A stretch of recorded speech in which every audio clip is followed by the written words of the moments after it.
So cricket is said to be one of the oldest and popular sports which is played internationally. And when I did an event, or when I helped organize an event in last June, there were not many people who attended. And then we found out it was because it was the Cricket World Cup on. So I've learned never to organize an event during Cricket World Cup. Ladies and gentlemen, it is my great pleasure and honor to introduce our key speaker of the evening, Gulfraz Riaz, Chair of the National Asian Cricket Council, talking to you about sports and belonging.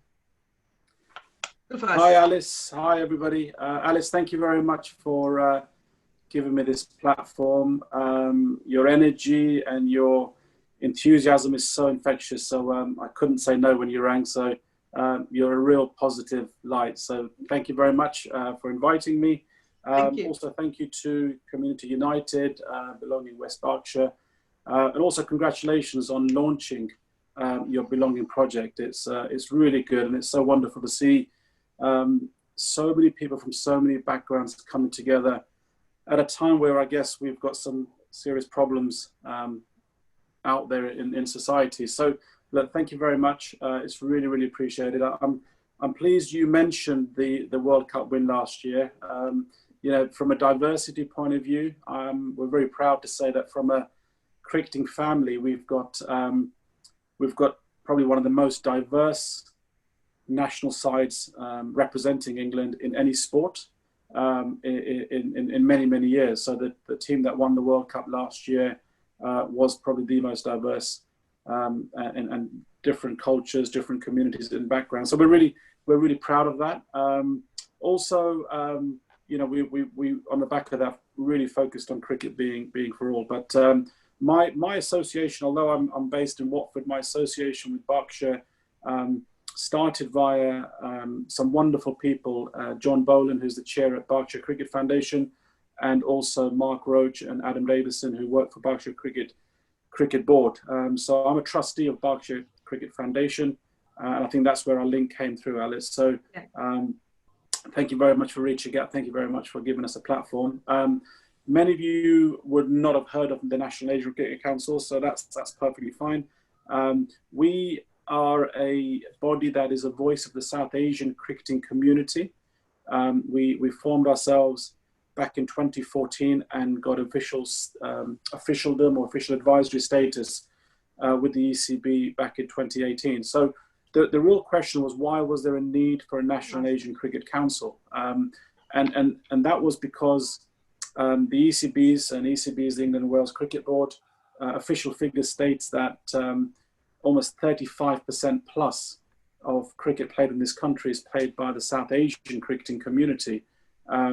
And yet we only had 3% playing professionally for counties, 1% or so playing for the national side, and very low figures when it came to having representation for women and girls in coaching and administration, etc. So at the middle of 2014, I went up and down the country to the main hubs of where the Asian community is in places like Bristol, Bolton, Bradford, Birmingham, etc. And I just had 3 or 4 questions for them. And the first one really was that actually, although my heritage is Pakistani background, I didn't want to come into these towns and cities and just make it a Pakistani-centric thing. For me, the National Asian Cricket Council, and if you look at our logos, is the colours of countries of India, Pakistan, Bangladesh and Sri Lanka, and that's where our heritage is, but we're very much proud to be British and British Asians.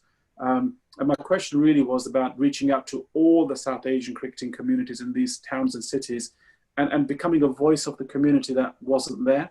And it was a voice of integration, not segregation. And it was a voice that actually promoted the best qualities of cricket on and off the pitch. We certainly weren't going to be a trade union or a hammering tool against the ECB and the county board. So we reached out to the ECB and we set up the National Asian Cricket Council on the back of wanting a voice and representing and really working under the umbrella the ECB. And, you know, we had some really good people listening and wanting to engage as well with us. And that was the start of the ECB's Core Cities program. And we've made great strides, and I'm very, very proud actually that whilst other sports are kicking out racism still and other aspects, cricket's made huge strides in engaging. You know, we launched our South Asian Action Plan and our South Asian Strategy in 2018. And the real focus there was working with the South Asian cricketing communities. And of late as well, it's been about a real focus on women and girls. That's a really crucial part of cricket. But just reaching out in general and making sure that, you know, we're going to get things wrong, but I'm proud to say that we've got more things right than wrong. The original 5 core cities or towns were London, Leicester, Birmingham, Bradford, and Leeds. But I was really keen to bring the cricketing family and the stakeholders to Slough, because I knew there was a huge South Asian cricketing community in Slough. There's a big Asian community in Reading. And it's really positive that in the last, I think, year and a half, 2 years now, that the ECB use their mechanisms in working with the Asian communities in Slough and Reading, and making them a core city as well. So we've got some amazing work going on. And, you know, I just want to focus on actually the characteristics of cricket. And I'm a little bit biased because it's my chosen sport and I work in it, but I would say that actually the characteristics of life, and it's really fascinating listening to Mark and Margot and the others, are actually, you know, we're ultimately human beings, and there's more that unites us than divides us. But, you know, from a characteristic point of view, from a sport that's cricket, you know, the teamwork, the commitment, the discipline, but also it's the only sport actually that is 11 aside, you're on the pitch, but in that one crucial moment, you're an individual.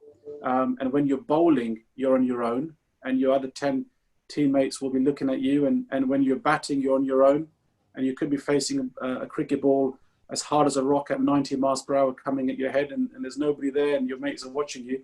And then when you're catching, when that catch goes up and you need to win the World Cup, or you need to take a stumping like Joss Butler did last year, you're on your own. So the characteristics are almost life characteristics, and it makes you stronger. And we're proud of that, actually, that cricket molds a person on and off the pitch as well. So look, I think I'm keen to wrap up and listen to other people as well. But that's been our journey. That's been the journey of the National Asian Cricket Council. And today we've got representatives in almost every county, Yorkshire, Lancashire. We have got a policy that 3 representatives can make up a region, but one of them has to be female. So we've got females on our cricket board. We've got female coaches. And I know that the ECB have got a huge drive at the moment for promoting women and girls, but also trying to get a more active and fitter lifestyle, subject to when we're able to get back to normality. So look, Alice, once again, thank you very much. It's been a real pleasure to be on here and tell you a little bit about our journey at the National Asian Cricket Council.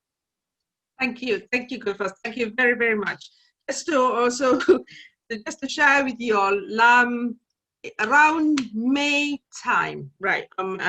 May time, there was a proposal in West Berkshire to have a West Berkshire cricket match. Unfortunately, COVID really took over. So we are hoping that will go forward next year. So you watch the space. Gulfraz, you might be hearing from us soon as well.